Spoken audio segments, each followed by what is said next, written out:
Une négociation nationale interprofessionnelle sur le dialogue social vient de s'ouvrir.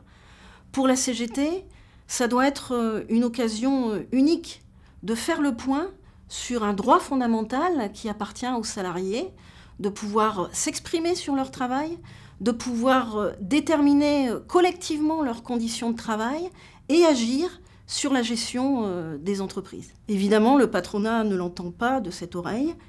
Et il y a pour nous la nécessité d'avancer sur deux sujets qui sont centraux, à la fois pour la vie des entreprises et pour la vie des salariés eux-mêmes.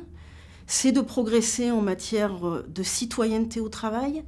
Il n'est pas possible que dans notre pays, la démocratie s'arrête à la porte de l'entreprise. Les salariés créent par leur production la richesse créée par le travail. Il faut que cette reconnaissance soit effective, il faut qu'ils puissent avoir leur mot à dire à travers l'exercice de leur travail. Et le deuxième enjeu, c'est de faire en sorte que le dialogue social soit enfin porteur de progrès social dans notre pays.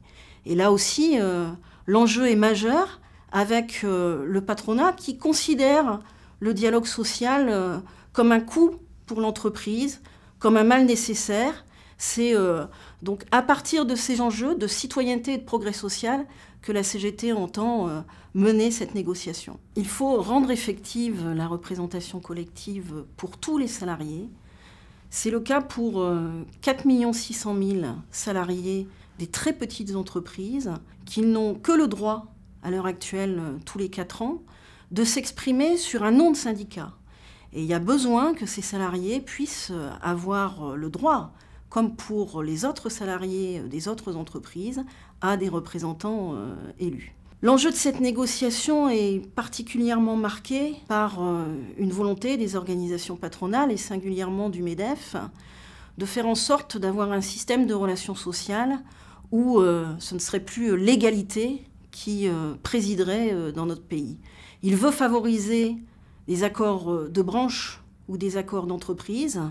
Cela signifierait que la loi ne s'appliquerait plus à tous, elle deviendrait simplement supplétive. Il y a un véritable enjeu à ce que les organisations syndicales, nous puissions porter des alternatives autres à ce cheminement qui, on voit bien, ne correspond pas à la situation économique et sociale actuelle et risque de favoriser les mises en concurrence, le dumping social. Le cœur de cette négociation, c'est de faire en sorte de franchir un cap nécessaire en matière de démocratie sociale dans notre pays. Il faut que les salariés puissent intervenir et peser dans cette négociation. On l'a vu sur le dossier des prud'hommes où là aussi, le gouvernement entend priver les salariés d'un vote pour qu'ils puissent élire leurs juges prud'homaux. Il faut que cette négociation puisse permettre de franchir le cap nécessaire en matière de démocratie sociale dans notre pays, pour les salariés et pour les entreprises également, de faire en sorte que le dialogue social soit enfin un gage de plus d'efficacité sociale et économique.